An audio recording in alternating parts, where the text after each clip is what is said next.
Dear students, good afternoon. Myself, Dr. Ashish Garg, Associate Professor in Chemistry, सेठ RN Ruia government college, Ramgarh Shekhawati, district Sikar, Rajasthan. बच्चों, हमने BSc part second में first paper inorganic chemistry, उसमें topic start किया हुआ है non aqueous solvents, अजलीय विलायक। Non aqueous solvents में आपके सिलेबस में दो सॉल्वेंट्स हैं, एक तो है अमोनिया, लिक्विड अमोनिया, और एक है लिक्विड सल्फर डाइऑक्साइड। बच्चों, लिक्विड अमोनिया जैसा मैंने आपको पहले बताया था कि फर्स्ट निर्जलीय विलायक है जो बहुत सारी ऑर्गेनिक और इनऑर्गेनिक, कार्बनिक और अकार्बनिक अभिक्रियाएं इसके अंदर संपन्न होती हैं और इसकी वर्सेटाइल और वास्ट यूटिलिटी है।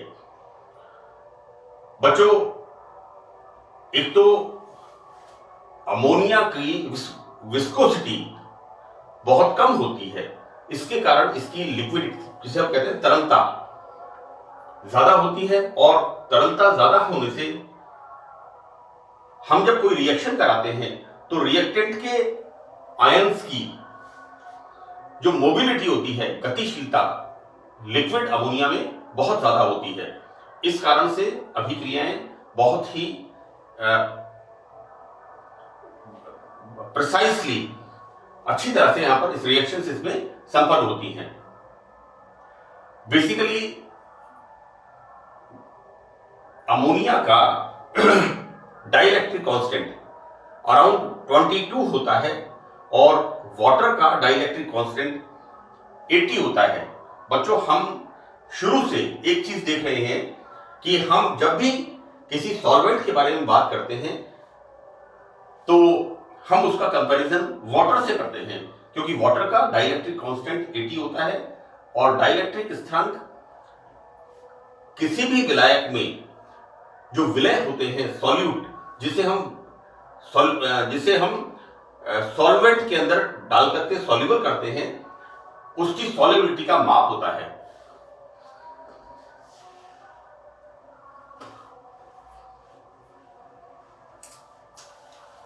यहां पर हम नॉन एक्वस आयोनाइजिंग सॉल्वेंट्स के अंदर बच्चों लिक्विड अमोनिया, हम यहां पर बच्चों इसकी लिक्विड अमोनिया की सॉल्वेंट के रूप में हम इसके जो कैरेक्टरिस्टिक्स थे उनका हम अध्ययन कर रहे थे। यहां पर हम देखते हैं बच्चों रेडॉक्स रिएक्शंस, राइट। मैंने बच्चों यहां पर पार्ट 7 से स्टार्ट किया था and I am discuss A B C D E F, तो this is the F part, कि यहां पर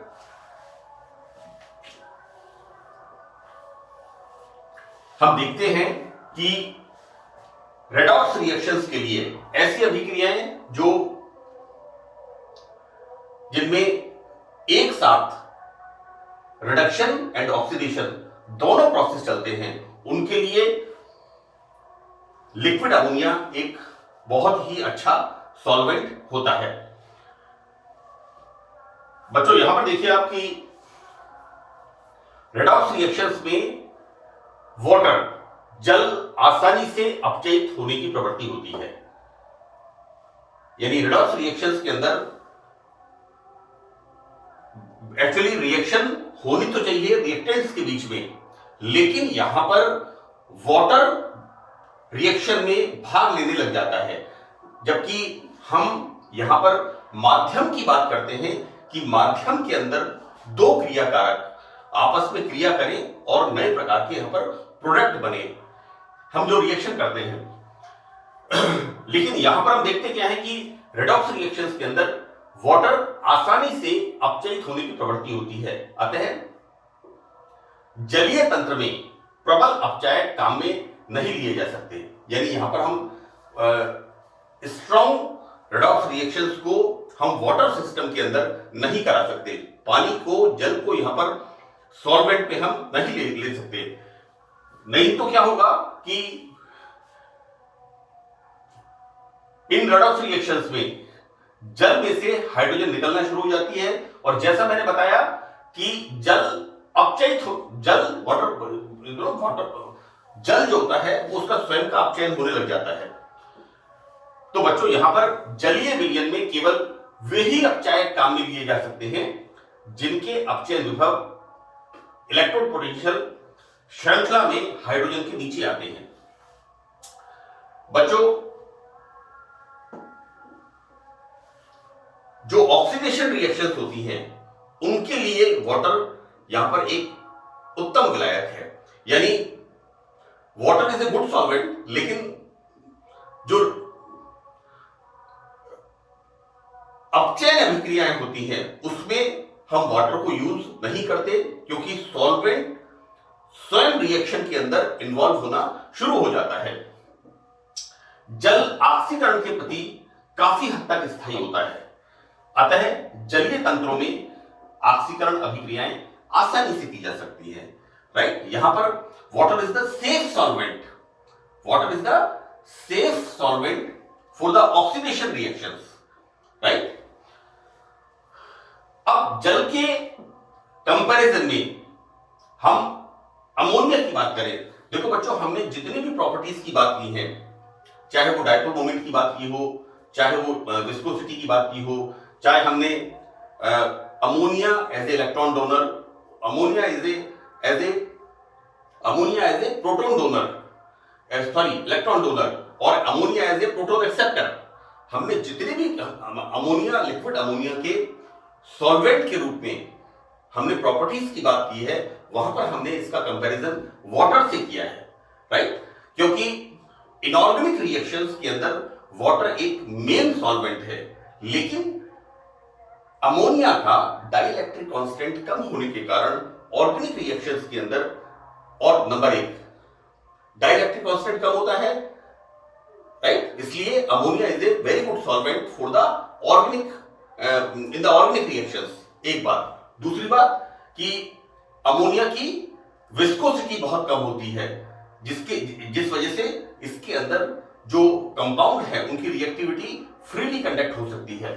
तो बच्चों यहां पर हम देखते क्या है कि जल के विपरीत अमोनिया अपचयन के प्रति बहुत स्थायी होता है, और द्रव लिक्विड अमोनिया सिस्टम में अपचयन की अभिक्रियाएं आसानी से की जा सकती हैं, और इसमें स्ट्रॉन्ग रिड्यूसिंग जो रिएक्शंस होती हैं उनको भी हम वाटर अमोनिया के साथ, नॉट द वाटर, जो प्रबल अपचायक अभिक्रिया हैं, स्ट्रॉन्ग रिड्यूसिंग रिएक्शंस हैं, उनको भी हम अमोनिया, लिक्विड अमोनिया सिस्टम में आसानी से कंडक्ट कर सकते हैं।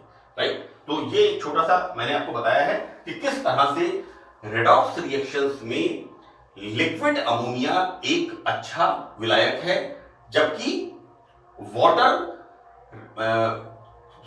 स्वयं अपचयित होने लग जाता है, जबकि माध्यम को पार्टिसिपेट नहीं करना चाहिए, रिएक्टेंट्स की ही होनी चाहिए। राइट, लेकिन ऑक्सीडेशन रिएक्शंस वाटर के अंदर आसानी से संपन्न होती हैं। मैं आपको ये बताना चाह रहा हूं यहां पर कि water is a good solvent, लेकिन रेडॉक्स रिएक्शंस में इसकी लिमिटेड यूटिलिटी है, जबकि ammonia is a very good solvent, liquid ammonia is a very good solvent for the redox reactions. बच्चों इसका नेक्स्ट पार्ट हम देखते हैं कि मेटल अमोनिया विलयन की अभिक्रियाएं। मैं आपको बता दूं कि हम first and second group elements, first group elements हैं HLi Na K Rb CSFr, और सेकंड ग्रुप एलिमेंट्स हैं, वर्ग की बात कर रहे हैं जो खड़े खाने हैं, सेकंड ग्रुप एलिमेंट्स हैं Be Mg Ca Sr Ba Ra, beryllium से स्टार्ट करते हैं रेडॉन तक।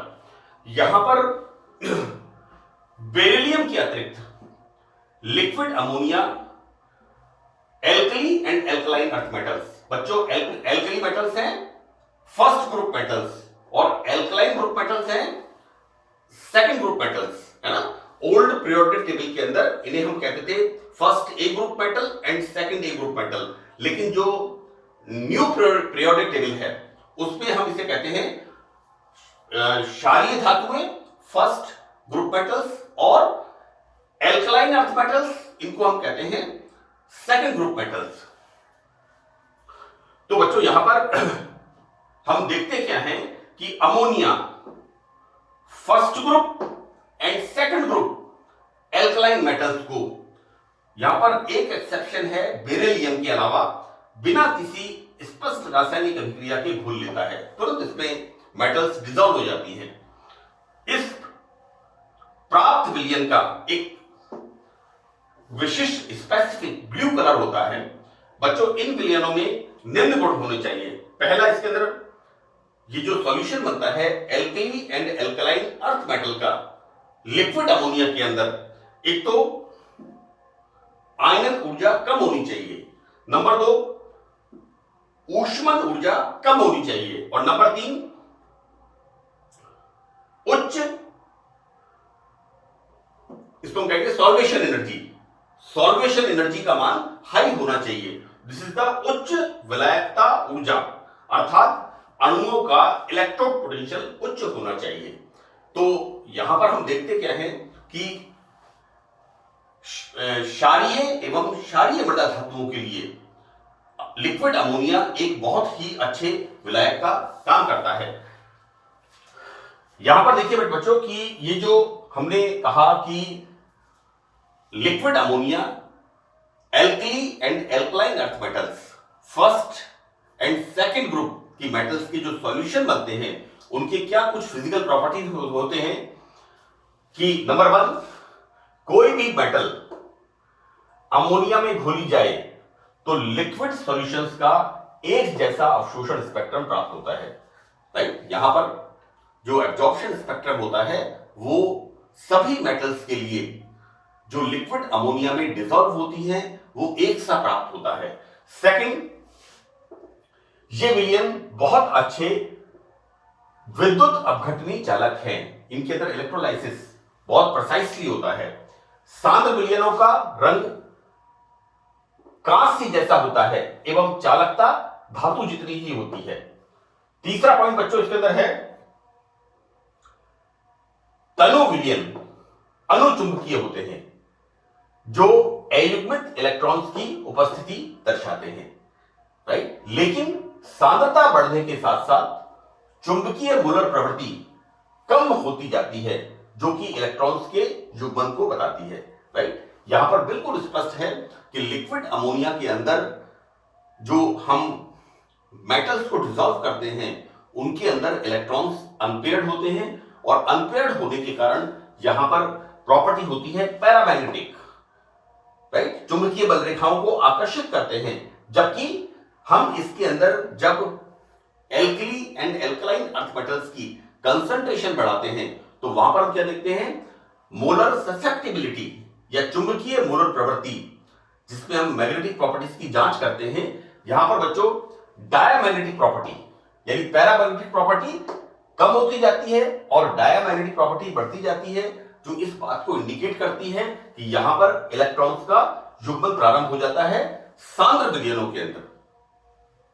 नाउ हम देखते हैं बच्चों यहां पर कि विभिन्न विलयनों की चालकता मापने पर पता चलता है कि चाहे कोई भी धातु घोली जाए सब में एक से ऋणावेशित कण पाए जाते हैं, राइट। यानी कि एक तरह से कहें हम कि alkali and alkaline earth metals के लिए ammonia is a universal solvent, ideal solvent होता है। यानी इनके अंदर हम 6 मेटल्स हैं और 6 यानी 11 मेटल्स बेरिलियम को छोड़ करके first group and second group के अंदर जो टोटल हम देखते हैं लिथियम से लेके फ्रांसियम तक फर्स्ट वर्ग के अंदर और बेरिलियम से लेकर के रेडॉन तक एक्सेप्ट बेरिलियम सेकंड वर्ग के अंदर यहां पर किसी भी मेटल को जब हम लिक्विड अमोनिया में डिसॉल्व करते हैं बच्चों तो सब में एक जैसे हमें एनायंस, जो भी हमें नेगेटिव आयन होते हैं, सबके अंदर एक जैसे हमें प्राप्त होते हैं। नाउ फिफ्थ पॉइंट बच्चों इसका है कि जब क्षार धातु के हमने एल्कली और एल्कलाइन अर्थ मेटल को लिक्विड अमोनिया में डिसॉल्व कर लिया, और जब हम इस सॉल्यूशन का वाष्पन करते हैं, इस सॉल्यूशन में से अमोनिया को वाष्पित करते हैं, तो बच्चों मुक्त धातु वापस प्राप्त होती है। जैसी मेटल हमने डिसॉल्व की थी वैसी ही हमें प्राप्त होती है।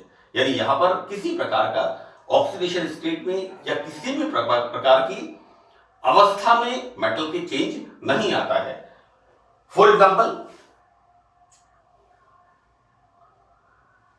कैल्शियम, स्ट्रोंशियम एंड बेरियम के अमोनिया सॉल्यूशंस को वाष्पित करने पर क्रमशः CaNH3 बट बच्चों it's not a complex compound, है ना। यहां पर ये इसकी कोऑर्डिनेशन नंबर को शो कर रहा है। नाउ SrNH3 तथा BaNH3 संगठनों के सॉलिड्स प्राप्त होते हैं। एक मिनट, यस, देखिए इसके अंदर क्या हो रहा है, इसके अंदर मेटल की oxidation state 0, because NH3 is the neutral ligand, है ना। मैं आपको कोऑर्डिनेशन केमिस्ट्री बता चुका हूं। मैंने आपको ये बताया है कि यहां पर जब हम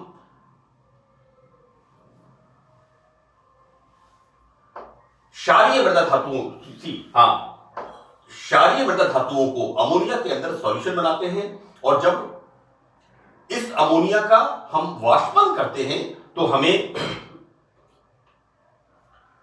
उन मेटल्स के कोऑर्डिनेट कंपाउंड्स अमोनिया के साथ बने हुए सॉलिड स्टेट में प्राप्त होते हैं। Now six one is the, ये सॉल्यूशंस स्टेबल होते हैं, राइट। यहां पर हम इनके अंदर बहुत फ्रीक्वेंटली चेंजेस नहीं होते, ना किसी ऑक्सीडेशन स्टेट में, ना मेटल की फिजिकल स्टेट में। तो बच्चों यहां पर मैंने इस पार्ट 8 के अंदर अमोनिया की एक तो रेडॉक्स रिएक्शंस के बारे में, कि किस प्रकार वाटर रेडॉक्स रिएक्शंस के लिए एक अच्छा सॉल्वेंट नहीं है, क्योंकि हम वाटर को और अमोनिया को as a medium of the reaction use करते हैं। लेकिन यहां पर हम देखते क्या है कि वाटर अभिक्रिया के अंदर पार्टिसिपेट करने लगता है और स्वयं अपचयित हो जाता है। यहां पर सिर्फ ऑक्सीडेशन रिएक्शंस ही वाटर के अंदर सफलतापूर्वक संपन्न होती हैं। इस प्रकार हम देखते क्या है कि वाटर की जो यूटिलिटी है वो एक लिमिटेड यूटिलिटी हो जाती है, जबकि ammonia is the non affected. Liquid ammonia में हम चाहे रिडक्शन रिएक्शन करें, चाहे ऑक्सीडेशन रिएक्शन करें, चाहे रेडॉक्स रिएक्शन करें, यहां पर लिक्विड अमोनिया एक बहुत ही अच्छा सॉल्वेंट होता है। बच्चों मैंने अमोनिया के स्ट्रक्चर को, अमोनिया के संकरण को मैंने बहुत इसमें बताने की कोशिश की थी। वैसे अमोनिया का हाइब्रिडाइजेशन sp3 संकरण हम 12th स्टैंडर्ड में और बीएससी पार्ट फर्स्ट में काफी डिटेल में हमने पढ़ा है। एक बात मैं आपको और बता दूं कि अमोनिया का डाइपोल मोमेंट द्विध्रुव आघूर्ण 1.48 डेबाई होता है। देखो बच्चों यहां क्या होता है कि अमोनिया में मैंने अमोनिया का स्ट्रक्चर बना के बताया था कि किस तरह से इसका पिरामिडल स्ट्रक्चर होता है। अमोनिया में होता तो sp3 संकरण है, लेकिन अमोनिया का स्ट्रक्चर टेट्राहेड्रल नहीं होकर के पिरामिडल स्ट्रक्चर होता है। बच्चों यहां पर होता क्या है कि अमोनिया के 2s2 और 2p3, नाइट्रोजन का एटॉमिक नंबर होता है 7, और यहां पर बच्चों जो संयोजकता कोश के इलेक्ट्रॉन संकरण में भाग लेते हैं नाइट्रोजन के, दैट इज 2s2 और 2p3, और इससे जो नए संकरित कक्षक बनते हैं, 4 संकरित कक्षक बनते हैं sp3, जिनमें एक संकरित कक्षक के अंदर लोन पेयर ऑफ इलेक्ट्रॉन होता है, जबकि 3 sp3 संकरित कक्षक में अनपेयर्ड इलेक्ट्रॉन होते हैं, और इन 3 sp3 संकरित कक्षकों के साथ हाइड्रोजन सिग्मा बॉन्ड फॉर्म करता है। अब इसके अंदर हम देखते क्या है, इसके स्ट्रक्चर के अंदर, क्योंकि सारा जो मतलब हमें कहना चाहिए कि जो ये सारा का सारा जो कि अमोनिया को एक अच्छा विलायक बनाता है, उसके पीछे इसका संकरण, इसका स्ट्रक्चर, इसके अंदर संकरित कक्षकों में उपस्थित लोन पेयर ऑफ इलेक्ट्रॉन, इसका रोल होता है। बच्चों यहां पर हाइड्रोजन की विद्युत ऋणता नाइट्रोजन की तुलना में कम होती है, पहला बिंदु। दूसरा बिंदु, नाइट्रोजन का छोटा आकार होता है, इसलिए नाइट्रोजन एक अच्छा इलेक्ट्रॉन, यानी यहां पर जो नाइट्रोजन और हाइड्रोजन के बीच में जो कोवेलेंट बॉन्ड बनते हैं, वो कोवेलेंट बॉन्ड्स के इलेक्ट्रॉन्स, या हम कहें बॉन्ड पेयर जो होता है नाइट्रोजन और हाइड्रोजन का अमोनिया मॉलिक्यूल में, वो नाइट्रोजन के नजदीक ज्यादा रहता है, जिसकी वजह से इसमें द्विध्रुव आघूर्ण या डाइपोल मोमेंट डेवलप होता है। नंबर 1 बात। नंबर 2 बात, इसके अंदर जो लोन पेयर ऑफ इलेक्ट्रॉन होता है, उसकी डायरेक्शन भी जो बॉन्ड पेयर होता है उसके अपोजिट होती है, राइट। तो वहां पर 2 फैक्टर हो गए, एक तो नाइट्रोजन का छोटा आकार, दूसरा नाइट्रोजन की अधिक इलेक्ट्रॉन बंधुता, इलेक्ट्रॉन एफिनिटी, इलेक्ट्रॉन नेगेटिविटी, विद्युत ऋणता, नाइट्रोजन की अधिक विद्युत ऋणता और नाइट्रोजन का छोटा आकार, और दूसरा जो बॉन्ड जो लोन पेयर ऑफ इलेक्ट्रॉन होता है उसकी भी अपोजिट डायरेक्शन होती है। तो यानी नाइट्रोजन के, एक तरह से नाइट्रोजन के प्रो उसका डायरेक्शनल इफेक्ट होता है, इस वजह से इसके अंदर बंध के अंदर द्विध्रुव आघूर्ण उत्पन्न होता है। ये सारे फैक्टर्स लिक्विड अमोनिया को एक अच्छा विलायक बनाते हैं। और जैसा बच्चों हमने यहां पर देखा कि alkali and alkaline earth metals के अंदर, तो यहां पर हमने इन प्रॉपर्टीज को देखा कि किस प्रकार लिक्विड अमोनिया क्षारीय एवं क्षारीय मृदा धातुओं के लिए और इनकी रिएक्शंस के लिए एक बहुत ही अच्छा विलायक है। बच्चों इस लिक्विड अमोनिया की हम कुछ और प्रॉपर्टीज का अध्ययन करेंगे इन द पार्ट 9। तो बच्चों यहां पर इस पार्ट के लिए इतना ही। Thank you.